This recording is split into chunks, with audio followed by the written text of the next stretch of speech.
nggak ngaruh tuh wadah batin, ya silahkan dicobain aja sendiri. Sampean nggak usah ngebuka wadah batin, terus sampean ngamalin aja ilmu yang tingkatannya apa ya, seperti contoh ajian serat jiwa yang tingkatan tertinggi, silahkan. Wah, itu sangat luar biasa energinya.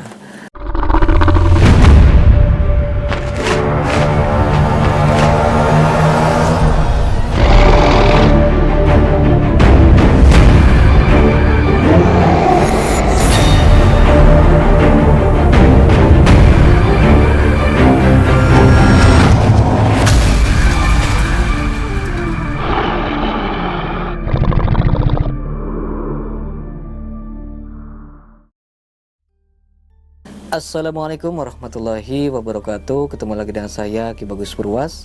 Salam spiritual. Jadi pada video kali ini saya kembali lagi hadir untuk menemani sedulur semua. Seperti biasa ya, kita akan kembali lagi membahas tentang dunia spiritual, dunia supernatural, dan juga dunia ilmu kegoiban. Jadi pembahasan pada video kali ini cukup menarik, harus sedulur tonton ya, supaya nantinya tidak kebingungan lagi nantinya. Terutama bagi sedulur yang masih pemula, yang masih kebingungan tentang pembelajaran ilmu hikmah, ilmu goib, ilmu kebatinan gitu kan. Nah, maka dari itu saya akan bahas gitu. Nah, lalu apa yang akan saya bahas pada video kali ini, yaitu tentang wadah batin lagi.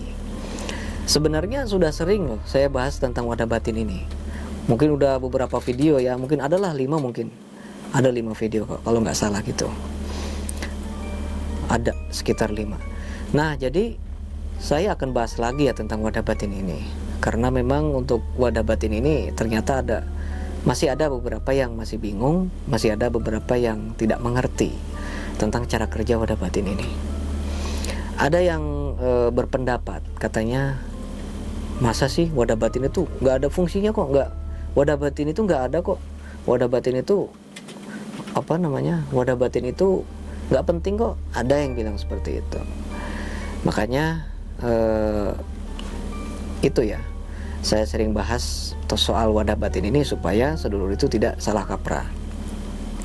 Nah, wadah batin itu adalah, sering saya bahas, itu tempat untuk menampung semua ilmu dalam diri kita. Setiap amalan, setiap khodam itu mempunyai wadahnya masing-masing, mempunyai tempatnya masing-masing dalam diri kita. Kalau ditanya wadah batin itu posisinya di mana gitu ya, posisinya di dalam tubuh kita. Posisinya adalah di dalam tubuh kita dengan penempatan secara goib, jadi susah untuk dideteksi keberadaannya. Nah, soal energinya itu tentunya akan ada mengikuti basic dari ilmu tersebut. Seperti contoh, ketika kita mengamalkan ajian Brajamusti, biasanya tangan kita itu akan terasa seperti kebas, akan terasa seperti panas gitu ya. Nah, itu biasanya saluran energinya ada di situ, posisi tempat berdiamnya energi itu. Nah, kemudian untuk pengasihan itu biasanya energinya itu akan menempel di wajah. Nah, seperti itu. Ya, sedangkan untuk pusat energinya ada dalam tubuh kita, begitu kan. Nah, kemudian yang poin pentingnya itu sesuatu yang harus kita bahas. Nah, seseorang itu kalau wadah batinnya tidak dibuka, maka di umur berapa wadah batin itu akan kebuka gitu ya. Nah, ini yang harus kita bahas. Karena ada yang banyak kayak yang belajar dari mana-mana ke Padepokan Spiritualis Funky ya. Ini Padepokan Spiritualis Funky itu kebanyakan dari mereka itu mulai berjaga-jaga setelah menonton video-video saya. Bagus, Ki Bagus, ini saya habis nonton video Ki Bagus nih, saya mau belajar ilmu hikmah, berarti saya harus minum berapa biji kapsul pembuka wadah batinnya. Nah, itu yang menurut saya orang yang teliti. Jadi ketika dia mempelajari ilmu hikmah itu dia nggak langsung terburu-buru, tapi dia mempersiapkan dulu semua perlengkapan di dalam dirinya gitu. Jadi supaya kedepannya nanti tidak terjadi hal-hal yang tidak diinginkan begitu. Nah, itu bagus kalau seperti itu. Jadi sebelum dia mempelajari ilmu hikmah itu, wadah batinnya, pondasi ilmu hikmahnya dalam dirinya itu sudah siap, dan sudah siap untuk menerima berbagai ilmu, berbagai amalan dari luar untuk kita amalkan. Dan nanti energinya pun akan tertampung dengan baik. Energinya akan teralirkan gitu ya, teralirkan dengan baik ketika wadah batin kita sudah terbuka, begitu. Nah, ada tuh kan yang mempelajari ilmu kanuragan ketika masih muda, banyak sekali efek yang ditimbulkan ketika dia sudah tua atau ketika dia sudah menikah. Itu biasanya susah menikah, susah mencari jodohnya, susah mencari rezeki. Itu karena ketika dia masih muda, ketika dia mempelajari ilmu kanuragan itu semacam kebal, tenaga dalam, untuk pukulan-pukulan ya, buat onar-onar semua sebenarnya, untuk untuk kekuatan lah gitu ya. Nah, itu biasanya kalau wadah batinnya tadinya nggak dibuka, kemudian dia mengamalkan ilmu-ilmu yang sifatnya kanuragan, maka biasanya akan menerima efek-efek negatif di kemudian hari. Karena ini bukan istilahnya bukan hasil omongan saya belaka, tapi memang terbukti nyata gitu. Dari berbagai orang yang memang kesulitan dalam hal jodoh dan rezeki, ketika dilihat memang ada seperti yang menutupi dirinya, kelihatan auranya itu ketutup. Jadi auranya itu ketutup sama energi dari amalan yang dia miliki. Seperti contoh, dia mengamalkan ilmu kebal. Sebenarnya bagus ilmu kebal itu, nanti dia itu akan membentuk perisai di dalam diri kita. Nah, ketika perisai itu terlalu tebal, terlalu kuat, maka energi-energi positif dari luar itu susah masuknya. Makanya rata-rata orang yang mempelajari ilmu kanuragan sejak dia masih muda, dan kemudian ketika dia ingin mempelajari ilmu mata batin, ilmu untuk membuka mata batinnya, itu susahnya minta ampun. Karena awalnya dia sudah salah jalan. Kenapa harus mengamalkan ilmu kanuragan dulu? Begitu.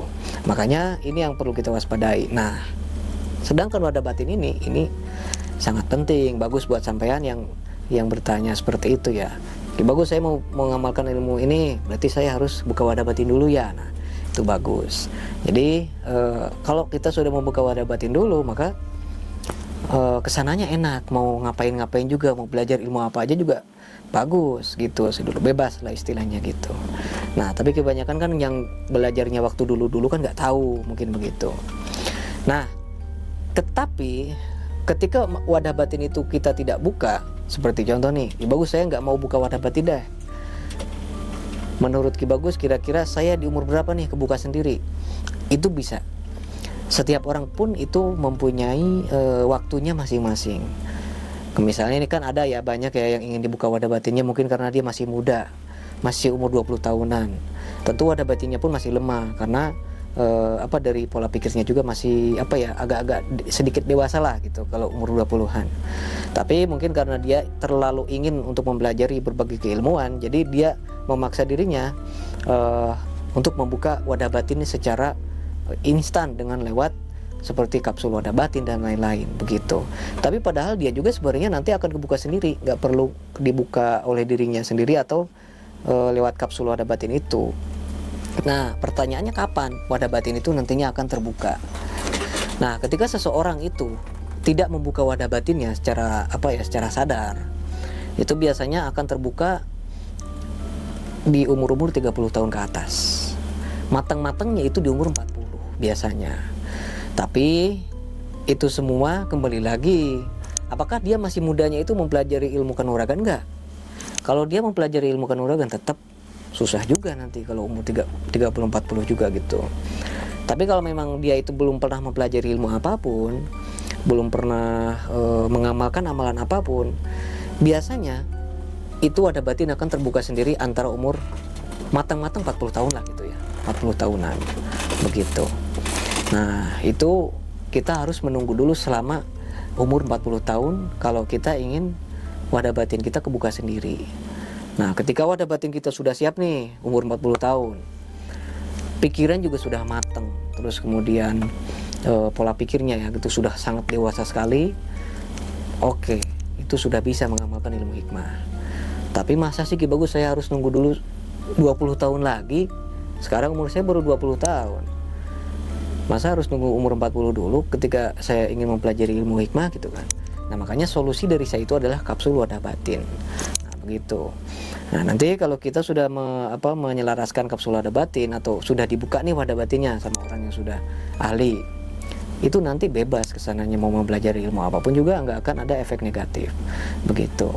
Nah, jadi kalau ada yang bilang nggak ngaruh tuh wadah batin, ya silahkan dicobain aja sendiri. Sampean nggak usah ngebuka wadah batin, terus sampean ngamalin aja ilmu yang tingkatannya apa ya, seperti contoh ajian serat jiwa yang tingkatan tertinggi, silahkan. Wah, itu sangat luar biasa energinya.